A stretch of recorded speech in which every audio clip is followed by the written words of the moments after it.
Bonjour à tous. Aujourd'hui, le Père Gilles m'a proposé de prendre le relais. Je crois qu'il est un petit peu débordé en ce moment, beaucoup de choses à faire, enfin je ne sais pas.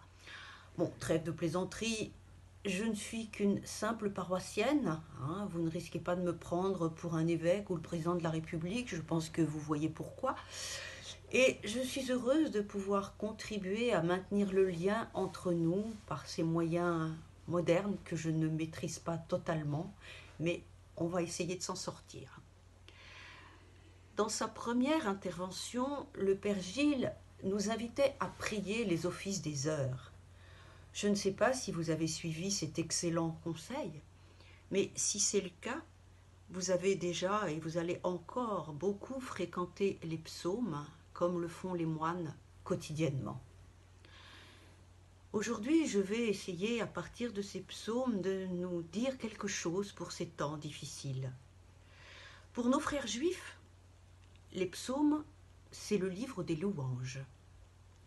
Pourquoi ce nom alors que nous trouvons dans les psaumes beaucoup de plaintes, de supplications qui d'ailleurs nous paraissent bien convenir à ces temps et à cette situation que nous vivons.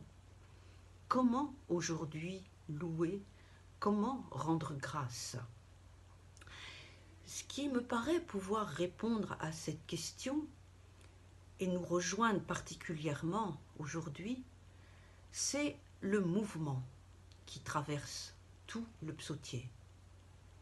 Vous savez sans doute que le psaume 1, qui ouvre tout le livre des 150 psaumes, commence par ces mots « Heureux l'homme qui marche ». Tout un programme pour nous aujourd'hui qui aimerions tellement marcher, aller courir. Comment l'entendre en ces temps de confinement? Effectivement, la prière est mouvement. Mouvement intérieur, bien sûr, le seul auquel nous ayons droit aujourd'hui. Et si elle est mouvement, c'est surtout parce qu'elle est traversée par deux mouvements essentiels qui ne s'opposent pas, mais se rejoignent profondément. Ces mouvements sont le cri vers Dieu et la louange vers Dieu. En effet, dans leur prière et dans leur foi, nos frères juifs s'appuient sur l'expérience fondamentale qu'ils ont vécue lors de l'Exode.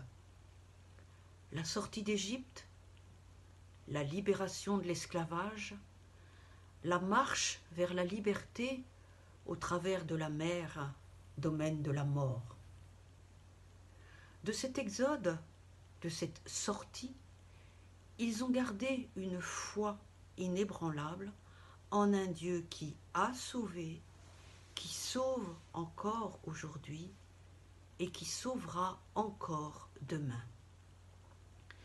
Et ainsi, dans beaucoup de psaumes, il y a un passage sans transition, brutal, de la supplication à l'action de grâce, à la louange, comme si cette foi en l'intervention de Dieu et donc en une issue favorable était déjà présente au cœur de la demande.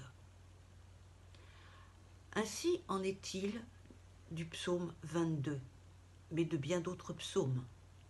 Ce psaume 22, que nous lirons bientôt lors du Vendredi Saint, même si nous ne savons pas encore dans quelles conditions nous allons vivre ce Vendredi Saint, ce psaume 22 commence par ces mots que les évangélistes ont mis dans la bouche de Jésus.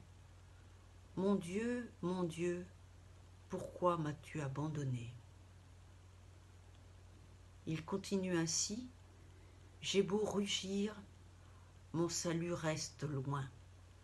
Le jour j'appelle, et tu ne réponds pas, mon Dieu. » Un peu plus loin, au verset 7, « Mais moi, je suis un ver, et non plus un homme, injurié par les gens, rejeté par le peuple.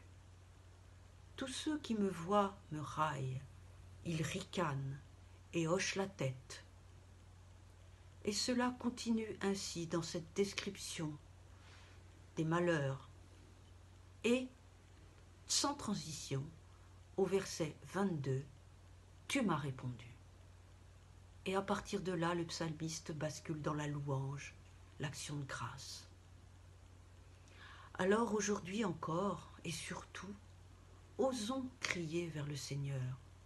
Osons lui dire nos peurs, nos inquiétudes. Mais n'oublions pas de lui rendre déjà grâce pour ce qu'il a fait, ce qu'il fait en ce moment et ce qu'il fera encore demain pour le salut du monde. C'est vraiment le cœur de notre foi que cette confiance, cette espérance sûre qu'il est à nos côtés et qu'il interviendra. Et cette espérance, c'est ce que nous redisons à chaque Eucharistie lors de l'anamnèse. Tu es venu, tu es là, tu reviendras. Voilà, c'est vraiment la grâce que je nous souhaite à tous, que de durer dans la confiance, dans l'espérance, et de savoir que, si longue est la nuit, elle se termine toujours par une aurore. Amitié à tous.